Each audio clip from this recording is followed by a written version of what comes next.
Hello, everyone, and welcome to another episode of the Career Evangelist podcast. Another guest we have on the show today, she's advised the U.S. Department of Labor. She has written for the Wall Street Journal. Literally, she wrote a book on the future of work multiple times. She's a futurist, best-selling author, and the person every smart professional should be listening to right now. So, guys, get ready because we have Alexandra Levit in the building. Hi, Bola. How are you? With us today. So, Alexandra, it's good to have you join us on the Career Evangelist podcast today. We'll be talking about the future of work because I know you are passionate about that topic. So, can you tell us what you do so that my listeners can get to know you better?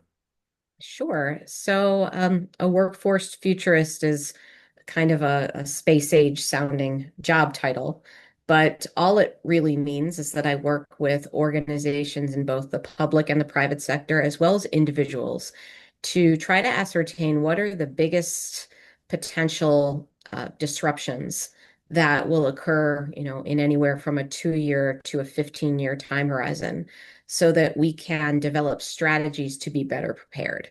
And in the world of strategic foresight, which is my area of study, we see that patterns from the past do tend to repeat themselves. So we can learn a lot from what's happened previously in similar types of situations.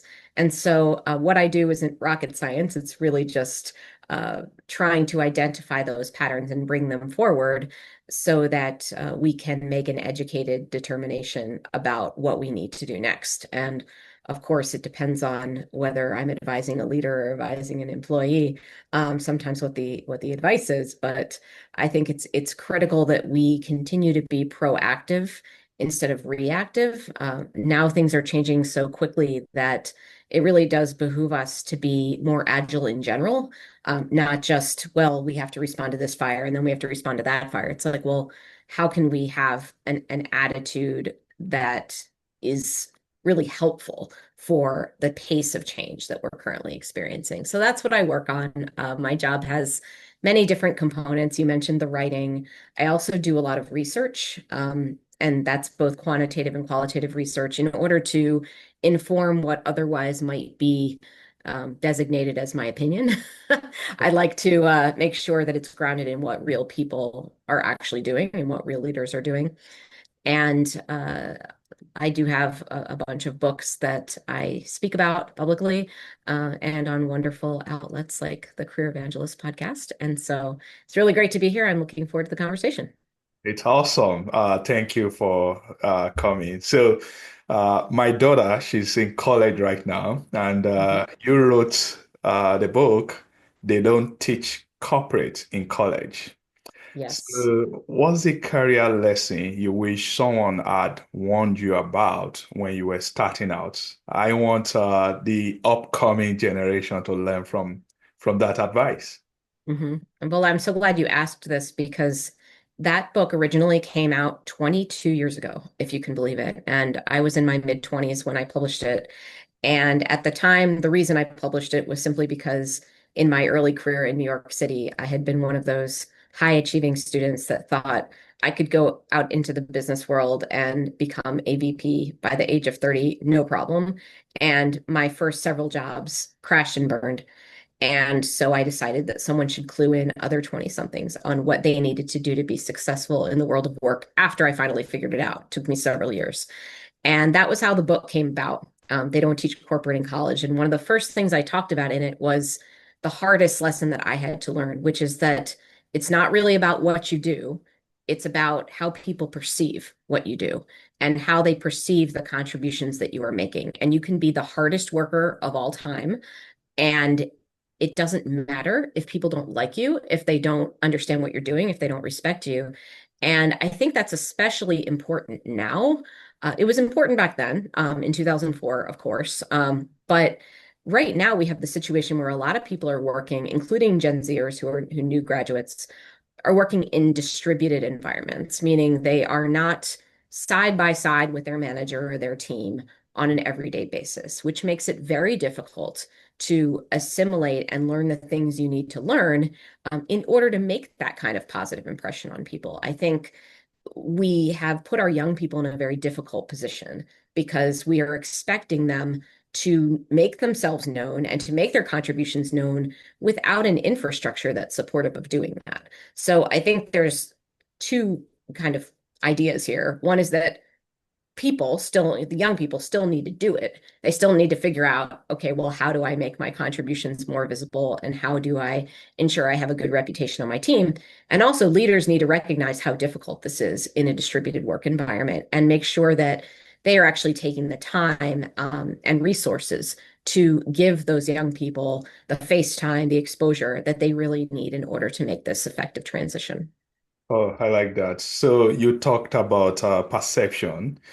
Are there Mhm. ways that we can shape the perception of maybe how people feel about us, whether we are in co-located in the same office building or whether we are in this distributed environment that you spoke about? I think you have to be very purposeful about it, and more so than ever before. When I first wrote the very first edition of They Don't Teach Corporate in College, it was kind of a given that you would be meeting with your manager weekly, that you would be in team meetings in person, and you would have an opportunity. And that is not necessarily the case anymore. In fact, I've seen situations where Gen Zers might go to an office and they might be the only person there and they might be working with people all around the world. And sometimes they have Zoom meetings and sometimes they don't. Sometimes work is completely asynchronous, which is helpful from a flexibility standpoint. But I think from an assimilation standpoint, it's difficult. So, what you have to be doing as a young person is you have to be scheduling those meetings, even if they're Zoom meetings, one on one informational type, like I just want to learn more about what you do. I have these questions about it. If you are ever coming to town or I am, if we could get together for lunch sometime, if I could meet you in the office, that kind of thing. Yeah, you have to take the ownership of that because much as I would love to tell every manager that they should be doing that, that doesn't always happen. And as a young person, I think that you can go out of your way and not just the people that you work immediately with, but I think meeting with people in other functions is also a really smart thing to do because one thing that we see as a trend in the world of work is that people are becoming more broadly skilled. So in the past, it was like you learned one thing and you just did it for your whole career. And now we don't even really know what we're going to need 5 years from now. So therefore, being able to do a lot of different things within an organization is very, very strategically important for young people. And so if you're in marketing, for example, like go learn about finance, go learn about sales, and set up those meetings so it has both a networking component and a skill acquisition component. That's so good. So you have this work-based learning framework. Can you Mhm. tell us more about that so that my audience will know more about what that exactly means? Absolutely. So, work-based learning is exactly what it sounds like. It's learning by working in a very immersive, real-world type of environment. And I started working with GPS Education Partners on the Make School Workbook because I was looking for a solution to what I consider to be an age-old problem of we have all of these open positions that go unfilled for months or even years at a time. And yet we still somehow have new college grads that are unemployed. And it just, things have not matched up in the way that they've needed to. And so work-based learning offered at the secondary school level to me is a really critical solution because what we do is we expose young people to different types of careers. They can learn what they like, what they don't like. They can get that critical work experience that teaches them some of those skills we were talking about at the very beginning. So, how to make a good first impression, how to be effective in a work environment that if they didn't have that exposure at the age of 16 or 17, they might not get that exposure until they're 22 or 23 years old. And it's a really, really great idea to showcase that early. And I think the key thing in Make School Work that we talk about with work-based learning is that, and one of my colleagues, Steph Locke, says that we want to avoid I just love this, random acts of work-based learning, meaning like, oh, well, let's, to have a couple students do a shadow day, or let's give them a tour of the factory. And that's not really what we're talking about. We're talking about them actually having a role on a factory floor where they are working for a supervisor. They are accomplishing very specific goals. The learning is authentic and it's tied to what they are studying in school. The curriculum is associated with what they're doing. It's not this isolated experience. And when they come out, they can do whatever they want. That's the beauty of it. Either they can proceed to a four-year university, or they can decide they're making good money and they can pipeline directly into a skilled trade. But they have options and they have knowledge of what the different opportunities are. So they can make a smart first step. Because I think what we do in society, at least in American society now, is that we just say everyone should go for a four-year degree at the age of 18. And what that's resulting in now is that we have all of these college grads who are unemployed because we're seeing the bottom drop out a bit from that professional knowledge worker entry level path. And I'm not going to sit here and say whether that's right or wrong. That could be a whole other episode of this. But that is happening. And so what we need to be doing is exposing our young people to the jobs that are actually available for them that will allow them to make a family sustaining wage, meaning that they can support themselves at the age of 18 or 19 years old. And that is, I think, a really, really valuable service that work-based learning provides. Even if you don't work for that exact company, you might work for a similar company. Or even if you go to college, you might have that concrete work experience so that you can get your first internship. And it really sets you on your way in a way that I don't think traditional secondary school education does. I thank you, Alexandra, for talking about this work-based learning, and I want to drill down a little bit more because Sure. I think many people will benefit from this. This is about acquiring skills, knowledge, Mhm. experience, even from a very young age. So, how are you enrolling students? Are you partnering with high schools, Mhm. or how does it work? What's the process like? Yeah, that's a great question. And I should be transparent with the listeners that I don't personally do this. I just like the concept. I like the idea. I like the approach that GPS Education Partners has taken. I think it's scalable, it's workable. And so I'm out there saying this is what we should be doing. But I'm not involved in the process myself. So what GPS Education Partners does that is so critically important is they serve as a convener, meaning that they have relationships with all of the different stakeholders. So that is policymakers, community organizations, employers, and schools, and even parents to a certain degree, because we know how influential parents can be. And they get everyone together to work toward a common goal in the community of exposing young people to more types of careers at a younger age. And they form individual partnerships, for example, between a school district and an employer that might be local. And it really is, when done correctly, a win-win for everyone because the employers are inevitably facing some kind of skilled labor shortage, especially if they are in fields like healthcare and manufacturing, where they just can't get people fast enough. They have kind of that automatic local pipeline of people. And again, even if it's not those exact people, that exposure in the community leads them to get maybe people from other sources that can be filling those open positions. So it's a win for the employer in that way. It's also a win for an employer, and I like this point a lot. It's something that's in the book that I don't think we talk about too much in interviews, but I love the experience it gives to current employees of the organization because they have an opportunity to take young people under their wing Yeah. and really make a difference in those young people's lives. And at a time when we see disengagement in the workforce to be at the highest level it has ever been, I think for employers to realize like this is something that keeps your current employees really engaged if you're doing it right. And so that's a kind of a side benefit that we don't often think about. So much employers are like, oh, this is just a pain for my employees to have to supervise a young person. But if it's set up correctly, they actually get a lot out of it. For the schools, this is not super easy for schools to do. I mean, there's things that have to be taken into consideration, like how are the kids going to get to a site? How's it going to work with the curriculum that they already have? And it does take some ingenuity and willingness to do things a little bit different. But I think that they win in the end because their graduates are more prepared. And how this started originally was that young people who were not so academically savvy that may have been in danger of graduating, for example, when they did work-based learning, that kind of saved them and allowed them to have a path to graduation and to a career afterward.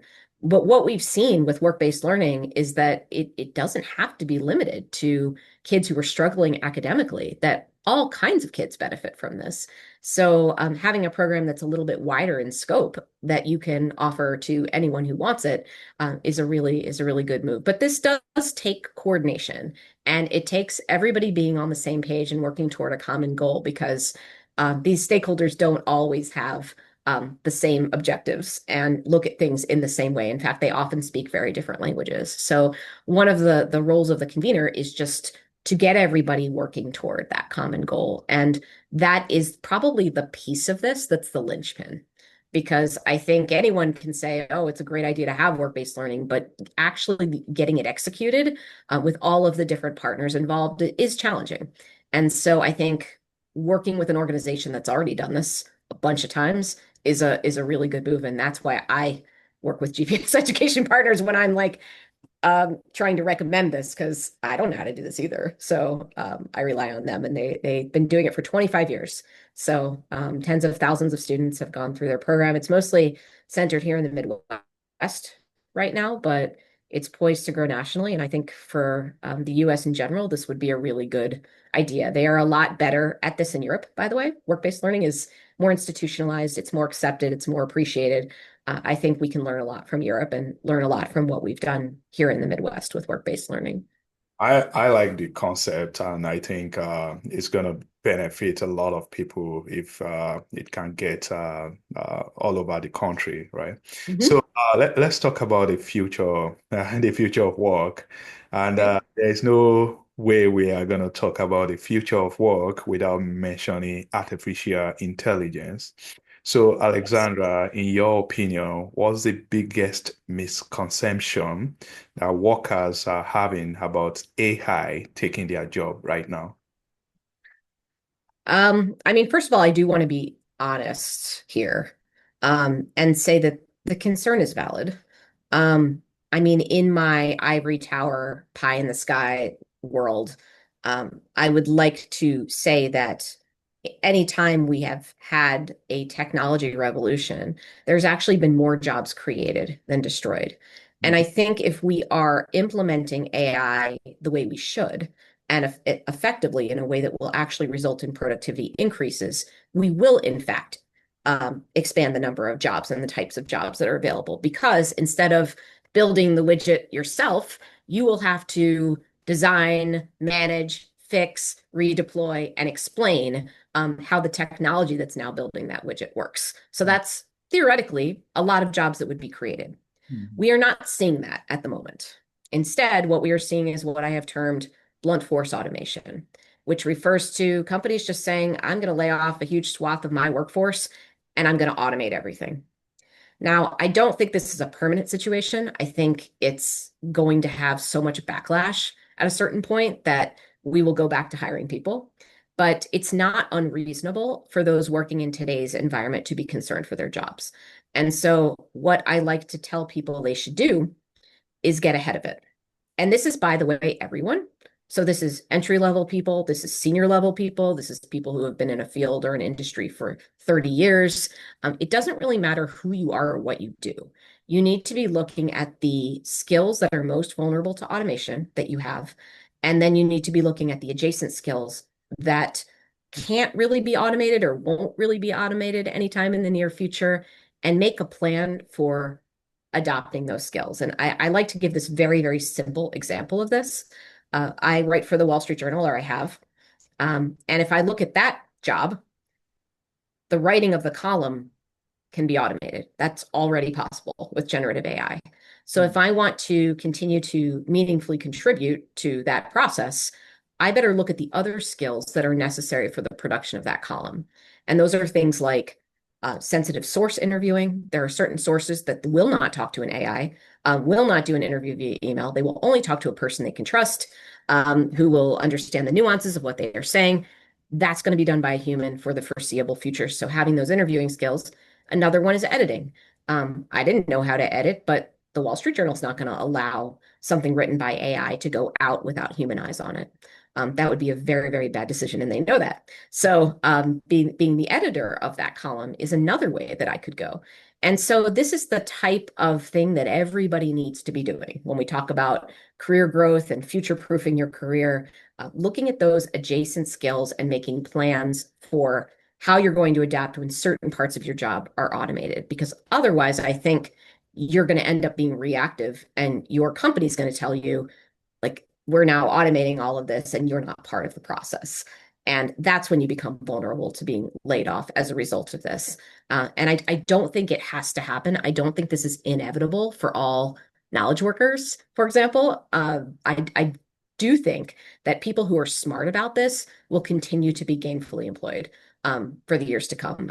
This is not inevitable. I already said that, but I want to repeat it again because I do think there are things that we can be doing to be proactive. I like the way you put it. We all should do what I'll call skill audit. We should Yep, find great. out what skills AI can eliminate, and we should look for adjacent skills that can help us to continue to grow and be relevant in the career space. So thank you for sharing that. Now, Alexandra, you wrote a book, Mhm. Make School Work.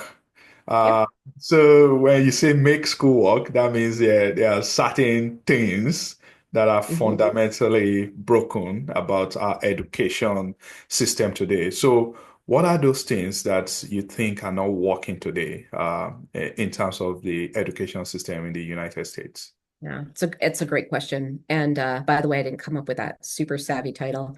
Um, I can't take credit for it, but it's a wonderful title. It really just does say it all.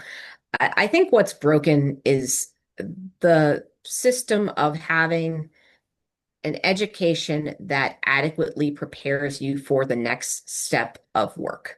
Um, what we tend to teach are esoteric subjects that may not have any material benefit for what we will do for a living. And we, especially at the secondary school level, we kind of kick the can down the road and say, well, a kid will go to a four-year college and they'll get specific job training there. When we know from when I was writing They Don't Teach Corporate in College, that doesn't really happen either. So we keep on leaving it to other people to give young people the skills that they need to be career ready and work ready.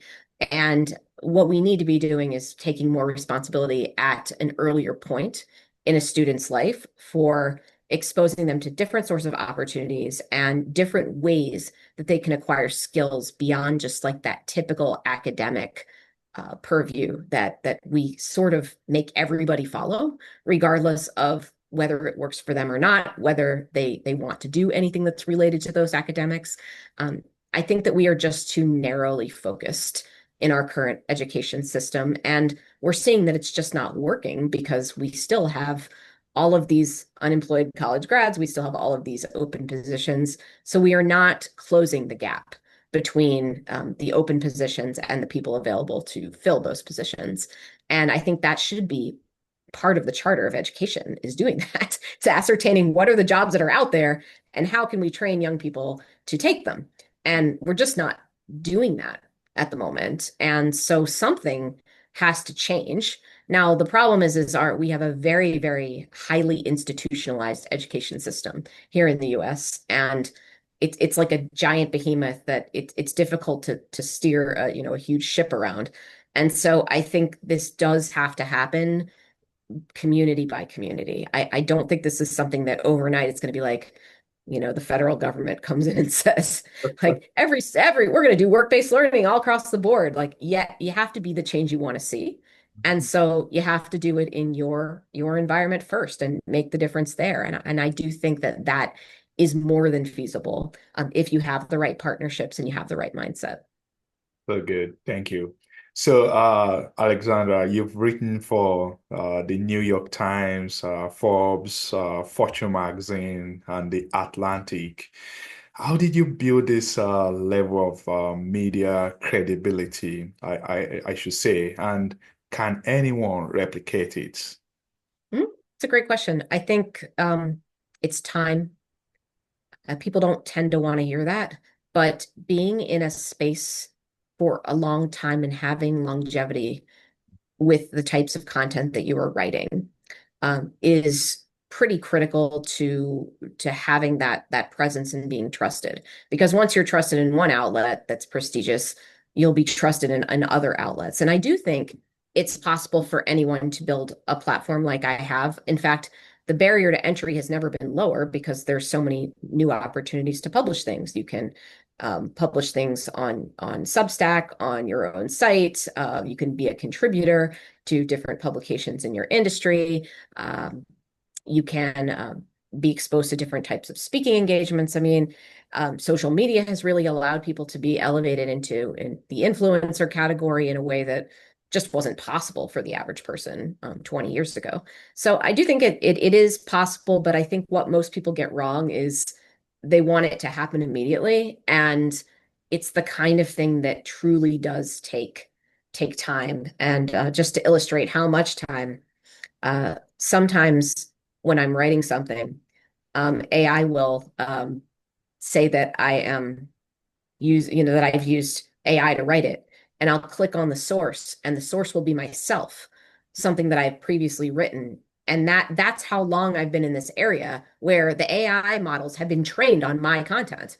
And that's something that you can't speed that up. Like it's just going to take time and perseverance and kind of staying in the same area. And of course, learning from, you don't want to be saying the same thing you said 10 years ago, but um, just being willing to kind of explore new ideas, being willing to, I revisit past forecasts that I made all the time, and I tell people, some of them were accurate and some of them weren't. Let me tell you the ones that were accurate and the ones that weren't, and being willing to listen to what other people have to say if they have different perspective, and shift your own so that you can evolve with the times.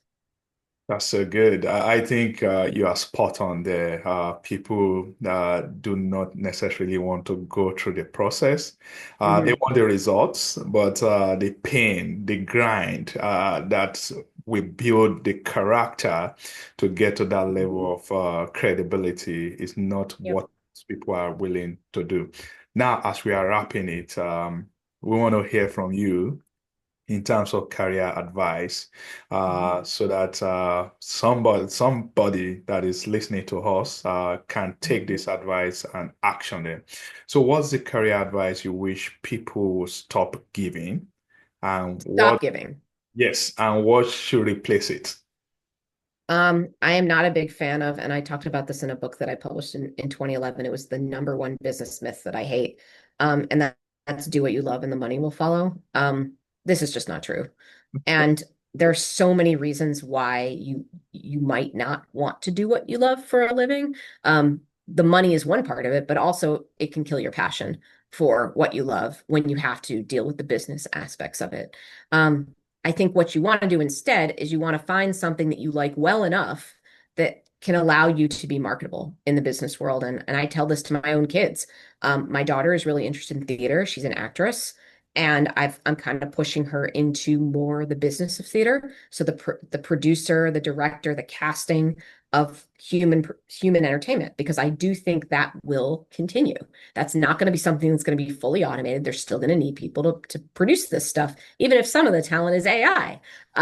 We're gonna rely on people to understand what makes other people tick. So I'm pushing her that way. My son, who wants to be an aerospace engineer, I'm like, okay, well, this is the part where I wish work-based learning was available to him, because like, let's understand what that actually means if you enjoy it well enough to have a career in it, or if there's something that is engineering related that you like a little bit better that can infuse your love of other things, for example. So it's not that you have to hate your job. It's just that I think you want to be more measured in what you're expecting out of your job. There's a reason it's called work and not fun. Yeah. Um, there is going to be aspects of every job that you don't like. Mhm. And that's just being a grown up, and we all have to deal with that. I mean, I'll be transparent. I don't like the accounting aspect of having my own business. In fact, I loathe it. But if I want to have my own business, I have to do it, and I have to know how to do it well. So that's what everybody who's wants to chase their passion should think about. It's very pragmatic advice, and I know it's not the sexiest, but it's truly what I believe. No, it's good. Thank you very much for being candid with us. You're welcome. This is what we need. Mhm. Finally, Alexandra, where can my audience find you so that they can connect with you and continue this journey with you? Absolutely. So we have a great website with tons of resources that's called makeschoolwork.org. I can also be reached individually at alexandralevit.com. So that's Levit. And I am pretty active on LinkedIn. So I would love to connect with people there. I talk all about, and they don't teach corporate in college, how to network with people. And so if members of your audience are taking that stuff to heart and they want to network, I'll always be open to that kind of thing because, after all, it is my own advice that I should follow. Absolutely. So networking is great. So Mhm. I will connect with you so that Mhm. we can continue this network. Thank you for showing up. You have shared tons of valuable information with us, and I'm sure my audience, they will find all this very beneficial. Thank you, Alexandra. Sounds great. Thanks, Bola. Appreciate it. All right.